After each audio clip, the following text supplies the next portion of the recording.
Hello guys, I am Gaurav Singh and today we are going to discuss techniques of capital busting. इससे पहले वाले अपने video में मैं meaning need and importance of capital bursting को discuss कर चुका हूँ, जिसका लिंक मैं डिस्क्रिप्शन में दे दूँगा। आप चाहें तो उस वीडियो को जाकर देख सकते हैं। तो चलिए आज का टॉपिक स्टार्ट करते हैं। Techniques of capital budgeting. Techniques of capital bursting को 2 पार्ट्स में डिवाइड किया गया है। पहला है ट्रेडिशनल और नॉन डिस्काउंटिंग टेक्निक्स, दूसरा है टाइम एडजस्टेड और डिस्काउंटेड कैश फ्लो टेक्निक्स। जो ट्रेडिशनल और नॉन डिस्काउंटेड टेक्निक्स है वो उसमें 2 मेथड्स हैं। पहला है पे बैक पीरियड मेथड और दूसरा है average rate of return method. इसी तरह से जो हमारा टाइम एडजस्टेड और डिस्काउंटेड कैश फ्लो टेक्निक्स है उसमें 3 मेथड्स हैं। पहला है नेट प्रेजेंट वैल्यू मेथड, दूसरा है प्रॉफिटेबिलिटी इंडेक्स मेथड और तीसरा है internal rate of return method. तो आज हम डिस्कस करने वाले हैं पे बैक पीरियड मेथड। तो चलिए मीनिंग देख लेते हैं पे बैक पीरियड मेथड का। This method measure the time spend during which the generated future cash flow from an investment proposal will be equal to the initial investment of capital funds.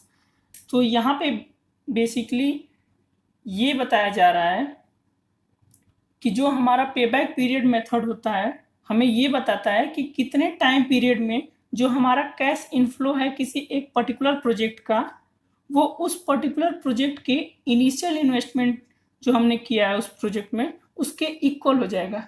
यानी हम simple language में कह सकते हैं कि ये method हमें ये बताता है कि जो भी हम किसी एक पर्टिकुलर प्रोजेक्ट में इनिशियल इन्वेस्टमेंट करने जा रहे हैं वो कितने समय में हम उस इनिशियल इन्वेस्टमेंट को रिकवर कर लेंगे, मतलब कितने ईयर्स लगेंगे या मंथ लगेंगे उस इनिशियल इन्वेस्टमेंट को रिकवर करने में। इसी को कहते हैं पे बैक पीरियड। चलिए अब इसका फॉर्मूला देख लेते हैं। Payback period is computed by dividing the initial capital invested in the project by the annual cash flow. It can be expressed as follow. देखिए इसका फॉर्मूला दिया है payback period is equal to N I upon O S, या हम कह सकते हैं initial investment upon annual cash inflow. यहाँ पे एन आई जो है वो रिप्रेजेंट कर रहा है इनिशियल इन्वेस्टमेंट को और ओ एस जो है वो बता रहा है हमारे एनुअल कैश इनफ्लो को। लेकिन ये फॉर्मूला तभी यूज होगा जब हमारा जो कैश फ्लो है वो किसी प्रोजेक्ट का पर ईयर का इक्वल हो। अगर हमारा अनइक्वल कैश इनफ्लो है तब ये फॉर्मूला हम नहीं यूज़ कर सकते हैं। सपोज करिए एक एग्जांपल लेके इसको समझ लेते हैं कि अगर हम किसी भी पर्टिकुलर प्रोजेक्ट में 1 लाख रुपीज़ इन्वेस्ट करते हैं और वहाँ से हमारा जो एनुअल इनफ्लो हो रहा है वो हो रहा है 20,000, तो इस कंडीशन में उसका जो हमारा पे बैक पीरियड होगा उस प्रोजेक्ट का वो क्या होगा। तो इनिशियल इन्वेस्टमेंट उसमें कितना हम किए थे 1 लाख रुपीज़ और हमारा जो एनुअल कैश इनफ्लो हो रहा है वो कितना हो रहा है 20,000। तो जब हम 1 लाख को 20,000 से डिवाइड करेंगे तो आएगा 5, मतलब कि आने वाले 5 सालों में हमारा जो 1 लाख का इन्वेस्टमेंट था वो रिकवर हो जाएगा। तो पे बैक पीरियड हो गया हमारा 5 ईयर्स। अब हम देख लेते हैं कि नेट इन्वेस्टमेंट कैसे कैलकुलेट करते हैं। तो नेट इन्वेस्टमेंट कैलकुलेट करने के लिए जो हमारा इनिशियल इन्वेस्टमेंट होता है उसमें से अगर हम स्क्रैप वैल्यू को माइनस कर दें तो हमारा जो नेट इन्वेस्टमेंट है वो आ जाएगा। अब बात ये आती है कि हम किसी भी प्रोजेक्ट को कब एक्सेप्ट करेंगे या कब रिजेक्ट करेंगे, ये हम कैसे डिसाइड करेंगे। तो उसके लिए एक रूल होता है जिसे अभी हम पढ़ेंगे। तो चलिए वो रूल देख लेते हैं कि वो कौन सा रूल है जिसके थ्रू हम ये डिसाइड करते हैं कि किस प्रोजेक्ट को हम एक्सेप्ट करेंगे या किस प्रोजेक्ट को हम रिजेक्ट करेंगे। तो देखिए जिस प्रोजेक्ट का पे बैक पीरियड जो है वो लेस होगा टारगेट पीरियड से, तो उस प्रोजेक्ट को हम एक्सेप्ट करेंगे। यानी एग्जांपल के थ्रू देखते हैं। सपोज करिए हम किसी पर्टिकुलर प्रोजेक्ट में हम इन्वेस्ट करने जा रहे हैं जिसमें इनिशियल इन्वेस्टमेंट हमें करना पड़ेगा 1 लाख रुपीज़ और हमारा जो टारगेट है वो ये टारगेट है कि वो जो हम 1 लाख रुपीज़ इन्वेस्ट कर रहे हैं वो आने वाले 5 सालों में हम रिकवर कर लें। लेकिन जब हम पे बैक पीरियड कैलकुलेट करते हैं तो हमें पता चलता है नहीं, ये जो 1 लाख रुपये हम इनिशियल इन्वेस्टमेंट कर रहे हैं वो आने वाले 4 साल में हम रिकवर कर लेंगे। तो उस कंडीशन में क्या होगा कि वो प्रोजेक्ट हमारे लिए फेवरेबल प्रोजेक्ट होगा, उस प्रोजेक्ट को हम एक्सेप्ट कर लेंगे। लेकिन अगर हम ये वही 1 लाख रुपए प्रोजेक्ट में किसी एक प्रोजेक्ट में इन्वेस्ट करने जा रहे हैं और हमारा टारगेट है कि हम आने वाले 5 सालों में उस 1 लाख रुपीज़ को रिकवर कर लें, लेकिन जब हम पे बैक पीरियड कैलकुलेट करते हैं तो हमें पता चलता है कि नहीं, हम आने वाले 5 सालों में नहीं बल्कि 7 सालों में उस अमाउंट को रिकवर कर लेंगे। तो ये कंडीशन जो हमारे लिए पूरी तरीके से ये सिचुएशन अनफेवरेबल सिचुएशन है और इस कंडीशन में हम प्रोजेक्ट को रिजेक्ट कर देंगे।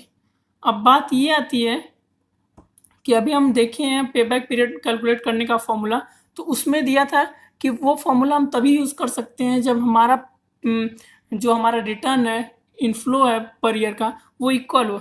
लेकिन ये प्रैक्टिकल लाइफ में होना इम्पॉसिबल है कि हर साल जो हमारा रिटर्न हो किसी प्रोजेक्ट का वो इक्वल हो। तो अगर हमारा जो रिटर्न है वो अनइक्वल है तो हम कैसे कैलकुलेट करेंगे पे बैक पीरियड? तो उसके लिए पूरा एक अलग फॉर्मूला दिया हुआ है जिसे हम अभी डिस्कस करने जा रहे हैं। तो चलिए वो देख लेते हैं कि कैसे कैलकुलेट होगा जब हमारा जो इनफ्लो है वो अनइक्वल होगा। तो हम उसको एक एग्जांपल के थ्रू समझते हैं। For example, a project cost of ₹1 lakh and cash inflow from that project are as follow. First year का है 20,000, सेकेंड ईयर का है 30,000 और थर्ड ईयर का है 70,000, फोर्थ ईयर का है 15,000। तो इस कंडीशन में अगर हमारा अनइक्वल रिटर्न है तो हम क्या सबसे पहले कैलकुलेट करेंगे? क्यूमुलेटिव फ्रीक्वेंसी कैलकुलेट करेंगे, सॉरी क्यूमुलेटिव इनफ्लो कैश का कैलकुलेट करेंगे। तो पहले ईयर का इनफ्लो कितना है हमारा? 20,000। क्यूमुलेटिव इनफ्लो कितना आ गया? वो भी 20,000 आ गया। उसी तरह से दूसरे ईयर कितना है? 30,000। तो हमारा क्यूमुलेटिव इनफ्लो कितना आ गया? 50,000। उसी तरह से तीसरे साल में कितना है? 70,000। तो हमारा जो क्यूमुलेटिव इनफ्लो आ रहा है वो आ रहा है कितना? 120,000। उसी तरह से फोर्थ ईयर में हम देखेंगे तो 15,000 हमारा इनफ्लो था और हमारा जो क्यूमुलेटिव इनफ्लो आ रहा है वो आ रहा है 1,35,000। अब यहाँ पे हम एक चीज़ अगर नोटिस करें तो हमारा जो प्रोजेक्ट का कॉस्ट है वो कितना है? 1 लाख रुपीज़। और हमारा यहाँ पे जो हमारा क्यूमुलेटिव इनफ्लो है वो दिखा रहा है 20, 50, 120, 135। तो कहीं ना कहीं हम देख सकते हैं कि हमारा जो इनिशियल इन्वेस्टमेंट का कॉस्ट है वो इस 50 और 120 के बीच में ही होगा, यानी सेकेंड ईयर और थर्ड ईयर के बीच में ही हमारा इनिशियल इन्वेस्टमेंट जो है रिकवर हुआ होगा। तो इस कंडीशन में क्या होगा कि ये जो हमारा होगा सेकेंड ईयर वो हमारे लिए बन जाएगा इनिशियल ईयर और जो थर्ड ईयर होगा वो हमारे लिए बन जाएगा सक्सीडिंग ईयर, मतलब इनिशियल ईयर के बाद वाला ईयर, नेक्स्ट ईयर जिसको हम बोल सकते हैं। तो हम इसका फॉर्मूला देख लेते हैं और कैसे कैलकुलेट करते हैं ये भी देख लेते हैं। तो पेबैक पीरियड का फॉर्मूला जो है वो है कि payback period is equal to initial year plus amount to be recovered upon succeeding year cash inflow. तो इनिशियल ईयर अभी हम बताए थे कौन सा है? सेकेंड ईयर यहाँ पे इनिशियल ईयर है, plus amount to be recovered. Amount to be recovered कैसे कैलकुलेट होता है?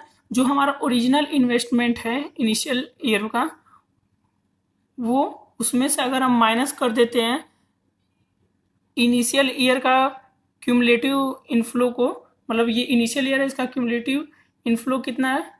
ये है 50,000। तो हमारा इनिशियल इन्वेस्टमेंट कितना था? 1 लाख। 1 लाख में से 50,000 माइनस कर दें तो अभी हमें कितना अमाउंट रिकवर करना बाकी है? तो वो हमारा अमाउंट बचा है अभी पूरे 50,000। 1 लाख माइनस 50,000 इक्वल टू 50,000 हमें और रिकवर करना है। तो कितना अमाउंट अभी हमें और रिकवर करना है? जो अमाउंट हम रिकवर कर लेंगे तो हमारा जो इनिशियल इन्वेस्टमेंट था वो पूरा रिकवर हो जाएगा, उसी को हम बोलते हैं अमाउंट टू बी रिकवर।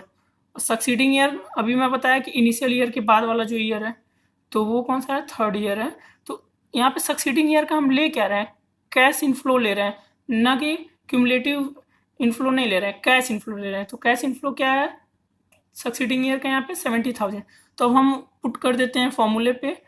तो इनिशियल ईयर हमारा है सेकेंड ईयर प्लस हमारा अभी अमाउंट कितना और रिकवर करना है? तो 2 सालों में हम रिकवर कर लिए 50,000। हमारा प्रोजेक्ट कॉस्ट था 1,00,000 रुपीज़, तो 1,00,000 माइनस 50,000, तो हमें अभी और रिकवर कितना करना है 50,000। और हमारा जो सक्सीडिंग है मतलब नेक्स्ट ईयर वाला का जो हमारा इनफ्लो है वो कितना है, कैश इनफ्लो 70,000। तो जब हम इसको डिवाइड करेंगे तो हमारा जो टोटल ईयर आएगा वो आएगा 2.714 ईयर। मतलब कि हम जो अपना इनिशियल इन्वेस्टमेंट किए हैं प्रोजेक्ट में वो रिकवर कर लेंगे 2.71 ईयर में। अब चलिए देख लेते हैं पेबैक पीरियड के मेरिट और डीमेरिट्स के बारे में। तो इसका पहला मेरिट है कि पेबैक पीरियड मेथड जो है वो बहुत ही सिंपल और इजी मेथड है। तो ये सिंपल इजी कैसे है कि अगर हम ये देखते हैं कि अगर हमारा जो एनुअल रिटर्न है वो इक्वल है तो हमें बस दो चीज़ों की ज़रूरत पड़ेगी, एक इनिशियल इन्वेस्टमेंट और एक हमारा जो एनुअल रिटर्न है। ये दो चीज़ रहे तो हम पेबैक पीरियड को ईजिली कैलकुलेट कर लेंगे। तो इस तरीके से ये इजी मेथड है कैलकुलेशन के लिए in compare to other techniques of capital budgeting. It is preferred in tight market, यानी ये उस मार्केट में प्रेफर किया जाता है जहाँ पे जो फंड का सप्लाई है वो बहुत ही कम है। मतलब जहाँ पे फंड का शॉर्टेज है उस मार्केट में ये मेथड जो है बहुत ही प्रिफर्ड किया जाता है। क्यों? क्योंकि इसमें क्या होता है कि जो फर्म होती है वो जल्दी से जल्दी अपना जो इनिशियल इन्वेस्टमेंट है उसको रिकवर करने में एबल हो जाती है। तो इस तरीके से वो जब अमाउंट को रिकवर कर लेगी तो उस अमाउंट को किसी दूसरे प्रोजेक्ट में इन्वेस्ट कर सकती है और एक्स्ट्रा प्रॉफिट कमा सकती है। तो वहाँ पे फंड की वैसे भी कमी है और यहाँ पे एक प्रोजेक्ट में इन्वेस्टमेंट जो की है वो इनिशियल इन्वेस्टमेंट को कुछ ही सालों में वो जब रिकवर कर लेगी तो किसी दूसरे प्रोजेक्ट में भी लगाकर वहाँ से भी प्रॉफिट कमा सकती है। तो ऐसे जगह पे ये ज़्यादा प्रोजेक्ट जो ऐसा मेथड जो है ज़्यादा प्रेफर्ड किया जाता है। तीसरा है इम्प्रूव लिक्विडिटी। अब अभी मैं बात किया कि इसमें जो हमारा ऑर्गेनाइजेशन होता है वो अपना जो इनिशियल इन्वेस्टमेंट है वो जल्दी से जल्दी रिकवर करने में एबल हो जाता है। तो यहाँ पे क्या होगा कि जब उसके पास वो अपना इनिशियल इन्वेस्टमेंट रिकवर करने में एबल हो जाएगा तो उसके पास लिक्विडिटी जो होगी उसका ऑर्गेनाइजेशन की वो भी अच्छी हो जाएगी। Suitable for those industry which suffer frequent changes. ये उन इंडस्ट्रीज के लिए सूटेबल है जहाँ पे फ्रीक्वेंट चेंजेस होते हैं, जैसे टेक्नोलॉजिकल चेंजेस। तो वो किसी भी प्रोजेक्ट में इन्वेस्ट करता है तो मान लीजिए कि सपोज करिए कहीं कोई ऐसी इंडस्ट्री है जहाँ पे 5 सालों बाद टेक्नोलॉजी चेंज हो जा रही है, तो वहाँ पे क्या होगा कि उस कंडीशन में ये अपना मेथड इसलिए सूटेबल है क्योंकि यहाँ पे हम जानते हैं कि कुछ ही सालों में जो इनिशियल इन्वेस्टमेंट होता है वो रिकवर कर लिया जाता है ऑर्गेनाइजेशन के थ्रू। तो वहाँ यहाँ पे क्या होगा कि जो इनिशियल इन्वेस्टमेंट का लॉस होने का चांसेस है वो नहीं रह जाएगा क्योंकि इनिशियल इन्वेस्टमेंट जो है ऑर्गेनाइजेशन वो रिकवर कर चुका रहेगा।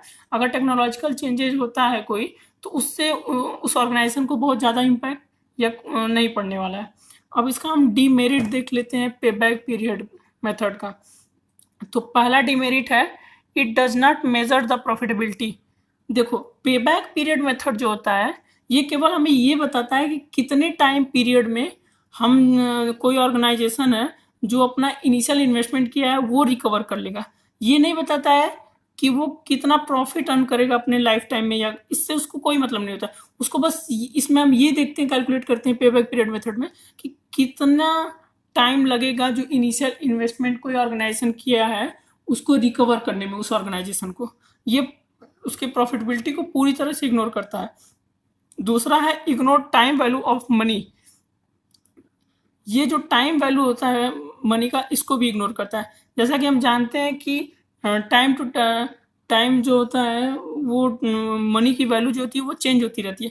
पहले जो 1 रुपए की वैल्यू थी या जो आज 1 रुपए की वैल्यू आने वाले 2 सालों बाद वो वैल्यू नहीं रह जाएगी। तो क्या होता है कि टाइम के साथ जो होती है मनी की वैल्यू होती है वो भी कम ज़्यादा होती रहती है, लेकिन यहाँ पे जो मनी की वैल्यू है उसको कांस्टेंट ले लिया जाता है। हाँ, यहाँ पे टाइम के साथ मनी की वैल्यू में कोई भी चेंजेस नहीं लाए जाते हैं। तीसरा है accurate calculate salvage value is very difficult. अब आप शुरू में ही कैसे कैलकुलेट कर सकते हैं कि क्या इसका लास्ट में, मान लीजिए हम किसी प्रोजेक्ट में इन्वेस्ट कर रहे हैं, जब प्रोजेक्ट एकदम पूरी तरीके से ख़त्म बंद हो जाएगा या किसी मशीनरी को हम परचेज कर रहे हैं, जब मशीनरी एकदम बेकार हो जाएगी, चलने लायक नहीं रहेगी, तो उसका क्या सैल्वेज वैल्यू है, बचा हुआ वैल्यू क्या रहेगा। तो ये शुरू में ही कैलकुलेट कर पाना एक बहुत ही डिफिकल्ट बात होती है, क्योंकि ये अगर प्रैक्टिकल लाइफ में देखा जाए तो ये कैलकुलेट करना एक बहुत ही टफ वर्क है। तो ये सारे इनके डिमेरिट्स हैं। अगर आपको वीडियो अच्छा लगा हो तो वीडियो को लाइक करें, चैनल को सब्सक्राइब करें। Thank you.